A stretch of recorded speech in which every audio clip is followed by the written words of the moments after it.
Patzi with a Z. Welcome to Joy on Paper, a program for writers and those who dream of writing. Today, I have a wonderful guest, and he's been on the program before, a year ago, and of course, he's been busy, like all writers. Once they start writing, they can't stop because they know the joy on paper. So I'm so happy to welcome to the program today Mark Laporta, and he has a new book. It's part of a new series, and the new book is called Probability Shadow. We'll let him tell us about this new series he's writing. Hi, Mark. Hi there. How are you? Wow, I'm great. I'm still so hyped up the BoucherCon convention here for mystery writers, so I'm looking forward to, now I'm going to go to the next Sci-fi writers convention because it's just so much fun to be around so many writers. Well, that's nice to know. We do our best to make you happy. Now, Probability Shadow is part of a new series that you're starting. What's the new series called? It's called Against the Glare of Darkness. It's a long-range story of a fight against evil, and of course, ultimately the recognition that evil is an integral part of the universe and not something that can really be stomped out, but may be adapted to, and so on. And in this case, there is a central mystery. It's not a mystery novel, but there's a little bit of mystery. There's an interstellar civilization. We're looking at about 3,000 years in the future. It's a vast interstellar civilization that's been disrupted by an emerging evil, a species of mutants that's been trapped in a multidimensional prison for many thousand years, has come forward and created a crisis using their unprecedented control of probability. They've managed to create an artificial shortage of rare minerals that are absolutely essential to artificial intelligence and space travel, and of course that's the backbone of the interstellar civilization. So what we have is a band of sort of mismatched aliens, let's say, from different species who unite under the banner of a sentient crustacean to, stop the onslaught of the ancient race, which is known as the Quishics, and their quest to destroy really all of sentient life because they feed on mental energy. And you have the political powers, once a shortage is created, are fighting against each other. You've got the Terran Protectorate, which is a sort of human empire, military and economic, and slightly fascist, should they. You have on the other hand, the crustaceans, the Richard Sidereal Caucus. They're more philosophical and ethical, and they offer a different way for planet to unite, in more of a benign relationship. Then you have the Caldex Assembly, which is a group of symbiotes that have their own stealthy agenda. They sneak in and out of other beings' bodies and learn their secrets and use that to manipulate the stock market and the banking industry. And so they've got a whole sort of empire of their own that's in the shadows. And one of the central part of the central population is an isolated species called the Draw Line that live on planet Ladrone, where the story opens up, because Ladrone is one of the few places left in the settled universe that has a sufficient supply of these rare minerals. And so all these political powers are converging there for an interstellar trade conference to try to get the lion's share of that. And it's to that planet that Ambassador Ungant Draf of Richard comes to do what he thinks is a simple negotiation until he uncovers the emergence of the Quishics, and the whole thing starts to unravel from there. Wow. It's so, as I said last year when you were on and we were talking about the changing heart of Ixtahan Daharak, I was impressed with your ability to come out with characters that were so believable and wonderful names. And I think that's part of the fun of your books. Now, sometimes people will say, well, the name sounds strange, but it's funny, once you get into this, once one starts reading your book, I just found that, first of all, I got to know the characters, and I don't know where you get all these names from. You've got a lot of stuff in that head of yours, and it reminds me a little bit of Mike Resnick. Mike Resnick, of course, is the sci-fi. He is like the grandfather of sci-fi here because he has won, I think, every sci-fi award. And I've always told him that I would just love to be in one of those little capsules that goes around in his brain because it must be so fascinating. But I think you have the same brain because you have a lot of things in there. Yeah, I contain multitudes. And of course, creating all those names is a very important way to keep everything distinct. I mean, I've got 4 or 5 different species and civilizations that I want people to keep clear in their heads. So I created a distinctive body of names for each, just so that there's just very little confusion whose interests are being represented when somebody's talking. Well, I so enjoy, the minute I started reading about Ambassador Ungant Draf, is that the right way to pronounce it? Yes, Ungant Draf, yes. He's known as Har Ungant Draf formally, but anyway. Well, I thought he was a fascinating character, and all of them. It's just like one after another. You have so many. So why don't you just tell us a little bit more about some of the characters, and then so that when people are reading the book, they'll be able to read along with you, and just tell us more about some of the characters. I liked, for example, you have Shoal, which is I think, Right. and Yeldrick, and how do you pronounce Lalam for? Oh, Dalalam. All right. She's the Outre AI. We'll talk about that. Yeah. Well, we can start with Ungern himself. Ungern Prof is a distinguished crustacean and ambassador from the Grashard Sidereal Caucus. He's approaching his 100th year. He's been in the diplomatic corps for 80 years. The Grashardi live much longer than the humans do, so it's not so unusual for him to be. But he's still getting on in years, and he's decided to take. He was thinking of retiring. He decided to take one last diplomatic mission because he's still trying to get over the grief of the loss of his daughter, his adult daughter Florence, who was murdered by some terrorists. She was a journalist. She wanted to investigate the Kresovic militant camp. She went in there to interview one of the leaders and was executed. So he's got a heavy heart. He figures, I've got to have a change of scene. So he accepts this diplomatic mission, and that's what places him in the middle of this vast interstellar conflict. Now he's from Grashard. That's right. And tell us a little bit about Grashard. Well, Grashard is a planet very distant from Earth. It's a society that values philosophy, ethical considerations. They have a very liberal mindset. They're a real contrast to the Terran Protectorate, who uses muscle and might and intimidation to pull people together. They have open trade agreement, open borders, that kind of thing, and everything is. They're very cultured in one way, but they're also very hedonistic. I mean, everything in their society revolves around comfort and graciousness and even-temperedness and rationality and that kind of thing. So they're not given to extremes, and they are always looking for the most ethical path through things. And you would say that their cities are very beautiful and cultured and all that kind of thing. The level of education is very high. It's that kind of an environment. You've already mentioned Shoal, who is a Kresovic. Now, the Kresovic are a genetically altered branch of the human race. Early on, when the humans were the first out of the gate with interstellar travel of all of these different sentient worlds, and there's a lot of problem with radiation and pressure and so on and so forth, and the humans were having trouble establishing the colonies because it was too dangerous. So an Eastern European geneticist named Nikola Kresovic came up with a way to remap the genome. This is again in the very far future of humanity, so that a certain select group would have some of the properties of radiation-resistant beetles, so they could withstand higher levels of radiation, higher levels of pressure, get along with a little less oxygen. And so for many generations, for centuries, the Kresovics were the advanced team building the infrastructure for a colony so that the humans could settle it. But then what happened was, after a while, technology improved. Because it was much cheaper to use the Kresovics than to build all the specialized robots and machinery that they would need to do this. But several centuries later, the humans reached the point where it was really not so difficult for them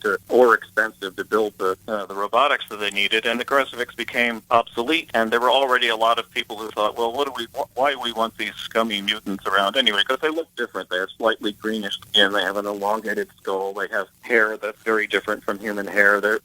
You would still say they were related to humans in the way they looked, but they're clearly different looking. And so they were shunned as mutants and relegated to the less prosperous planets. And they had a lot of technical skills, so they were able to find jobs on lesser planets that needed technical support. But of course, they couldn't really earn enough money to support themselves, and that's where the terrorist group grew up from. In response to that, because they were really being discriminated against by the humans. Now, Saul has no direct connection to that. It's just that he happens to be a Kresovic. He's an orphan, and he's been living on the street since he was 9, and he had worked for a crime boss on one of the sort of lesser worlds. But one day, he manages, he's delivering this sort of top secret, it's actually a bracelet, but there's a lot more to it, and to one of his clients, and he accidentally sees the client's face, and so that's a big no-no, and so someone chases him down and throws him into this horrible prison, and eventually the person who throws him into the prison, the reason she does it is because he recognizes that the bracelet is actually part of a large interstellar conspiracy, and she wants to make sure that the boy doesn't doesn't say anything about the bracelet to anybody else. So she throws her into prison. Then she goes to the leader of the draw line, who are on Legrand, and, negotiates with that. This boy is brought to Legrand for questioning. And there's a complicated reason for why that particular planet has been chosen, because Legrand is right near a black hole, the Fremdel event horizon, where as the symbiotes know, the evil Krishiks have been trapped in that region for a long time, and they're about to emerge. So it's hard to explain in a few words. But anyway, so he's sitting there in Legrand, and he's very unruly, and the leader of the draw line that Ungant has been sent to work with says, well, can you help me teach the manners to this boy? And so eventually he becomes Scholl's tutor, and together they get involved further in solving the crisis. It's a bit more long-winded than I intended. But anyway, there are also two representatives of the Terran Protectorate, Captain Harlan Mars and his exo, Dillian Cavendish. She hails from a region of Earth curiously known as Great Britain for reasons no one can remember, so she has a slight accent and speaks in that slightly curious way. And the two of them have a sort of off-center relationship. They're definitely part of the Terran Protectorate, but they feel a little queasy sometimes about what they're being ordered to do. There's also, as I was mentioning, the draw line, that the head of the draw line world government is Shadron Dashna, who has a 7-year-old daughter named Koronia, who will become much more important in Book 2. See, who else am I leaving out? Well, then there's the symbiote who's the one that captured Scholl and put him in the prison. Her name is Warhex, and she's very much a cynical, self-serving, but extremely effective and efficient being who knows how to get what she wants. And she has an early encounter with Ungant. Let's see, am I leaving out anyone? Well, really significant. No, but certainly enough to work with. I think that is, and it's now normally. I'll tell you the truth. Normally, I don't let authors just talk about all their characters, but I specifically wanted you to do so because I think that you have created here. For anyone, now I love sci-fi and I so enjoy going into it, just the escape of sci-fi. But I think that for anyone who doesn't have a background in reading sci-fi, I think reading this book is a great way to start because, as I said, you do develop your characters so beautifully. They have depth. They have personalities that one can really relate to, and that there is this challenge. When you're writing sci-fi, that you do have to have some different name, something different. And once somebody reads your books, they will remember these characters. And with the names that are now right now, when you first read them and you see like a strange combination of letters that might not, don't look particularly, they're not Tom, Dick, and Harry. But right. once you get into it, like Ungant, once you start to know these characters, you remember their names and you remember their personalities, which is so vital in getting people involved in a book. And now, of course, you're planning this as a big saga of a lot of books, right? Well, a trilogy. I'm working on Book 2 now, and it extends the themes of that are developed here and takes it to the next level. And then Book 3 will bring some kind of resolution, which will be unexpected. And one of the distinctions I make is not only between humans and unfamiliar species, but also between those and androids. There are a couple of different classes of artificial intelligence. There's Yaldrint, who is Ungant's assistant, and right now she's inside a casing. She's not mobile, so he has to bring her everywhere. But she's often correcting him or getting his thinking on track, or just balancing out some of his thinking, and he relies on her very heavily. And she has her own personality. She's extremely polite. She has a mellow sort of alto voice, and speaks very very formally, but with a lot of warmth in a certain way. Well, this is the fun of your book and of talking to you, is that they're so real to you. Well, I love sci-fi because you do get out of this world, literally, and then the nice thing, you bring in so many ideas and concepts that it makes one think. And I like a book where I start wondering, well, will this exist? Will this happen? Simple things like you mentioned sublight speed, and you where do you get all the technical stuff that you put into your books? Well, some of it is traditional science fiction lore, but I try to go beyond. I'm not a scientist, but I try to use as much correct scientific terminologies I can, even when I'm coming up with something that doesn't exist. So it has a framework that's more believable, and also I have the restraint that you need to keep a story from flying off the handle. Because, of course, when you're writing, if you just write anything that comes into your head, you're going to have an amorphous blob that, in other words, a story with no rules doesn't actually exist as a story. Your world doesn't have any boundaries. So within reason, I just try to, so I'm a graduate of Google University and Wikipedia College, and you try to get the terminology right, get everything. And what I do is I stay just within what I know and what I understand. I don't go beyond it. I just kind of have clear facts and then allude to a few things and then move on, because I don't really want the story to get bogged down in deep scientific detail, because it doesn't interest me to write hard science fiction. That's a completely different genre, and I've read there's some great examples, like by the author Stephen Baxter, for example, where he has a mission to explore the interior of the sun, and it's fascinating, but it's not the kind of story I want to write. I'm more interested in characters and emotions and that kind of thing. As I said, your character development is so good. When one is reading your books, and this goes for the last trilogy and now the beginning of this one, I really started to care about the characters, and even the characters without a body. I cared about them, and I wanted to know more, and I wanted to see the development. Well, thanks. I mean, that's what I'm focused on, is the characters. The characters are, it's a little cute to say the characters are telling me the story, but I do, when I'm working on things, I think what's happening next in this character's mind, and I allow that to affect what's going on. So, of course, you start with some general idea of what plot should be or what direction you're going in. But if I find that I've created a situation where the characters can't be themselves, then I just have to push that aside and think of a new way forward for the story or for the book, because that really is what brings it to life to me. That's what makes book entertaining and also moving. Again, it's all about personal preference rather than philosophy. Some people really value having a thrilling plot per se and an intricate plot with twists of particular kinds, and that's definitely one way to go. But my real interest is his character.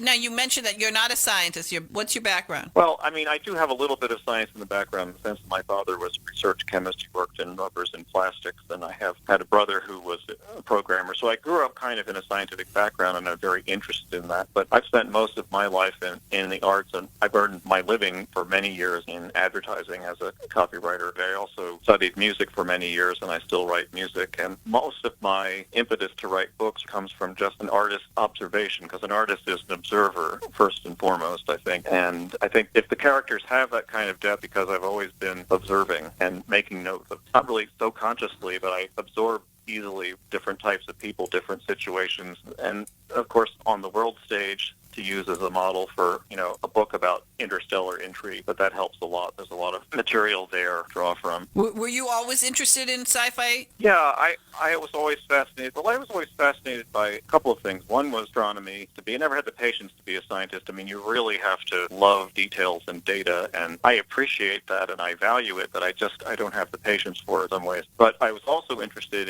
in archaeology. I was absolutely insane about ancient Egypt when I was little. Things like medieval armor, and I guess what you say they had in common is they were all otherworldly. Everyday life get much the same, but you look at a piece of medieval armor with all of the scrolling. I mean, the dress armor, not the battle armor, plumes, the colors, the different metals. It's the same with ancient Egyptians or the Mayans. And so, science fiction had an ability to also take you out of that sort of everyday realm. I also, of course, am enthralled with the Lord of the Rings and the whole idea of world building there, because, I mean, if you want to talk about world building, there's no better example. He wrote the novels, but he preceded the novels with years and years of just notes about this culture that is behind it, not writing novels at all, but inventing all the elfin languages and so on and so forth. So he went the total world building route and then decided, maybe I'll write a novel.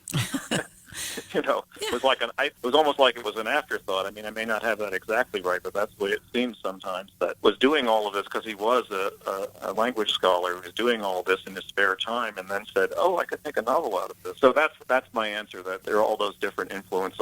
I grew up reading a lot of Isaac Asimov. I must have read every one of his major novels and every one of his short stories. Oh, so did I. I was obsessed with him for I had like a 2-year obsession with him that I had to read everything he ever wrote. wrote? Well, mine lasted longer than 2 years, and I finally got to the point where I said, okay, that's enough. I must have read Foundation's Edge, for example, in particular. For some reason, that book really got to me. I must have read that at least 6 times. I don't usually do that at all, but there's just, first of all, there's something about his point of view. It's so broad. Even though, he was a scientist, he didn't write like a scientist. He wrote like someone with a broader humanistic education. I mean, he wrote a lot about Shakespeare, and sometimes in his lighter stories, short stories, you had mentioned Gilbert and Sullivan. There's a short story of his where it's all just puns about Gilbert and Sullivan that would make cringe. So he had an interesting point of view about society in general, and I think some of that definitely seeped into my phone.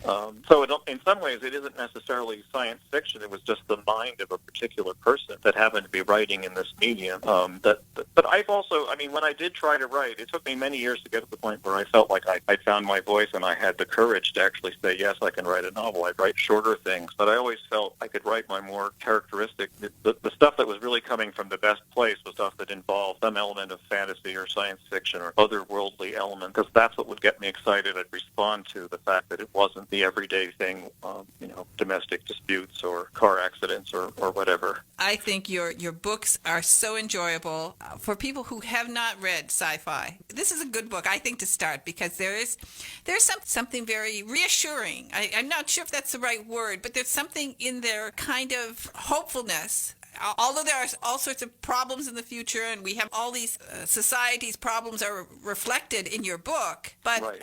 There is an underlying hopefulness that I found in the books. But otherwise, it would have been too depressing, It has a lot to do with how I see things. A lot of the problems that we have are the problems that we create for ourselves, but we also have very much the resources to solve the problems. It's all a matter of mindset. And in this story, it takes this major crisis with this enemy that's threatens to consume everybody, that people realize, well, wait, what are our real best interests? And where are the ways that we have to pull together and forget about the old battles that we fought amongst each other and join together and cooperate. So I think that's why I finished the book, and I said, at first I'm looking forward to the next one, but then I'm saying, okay, I think it's going to work out. I hope it's going to work out. And I said, Mark's doing a great job here.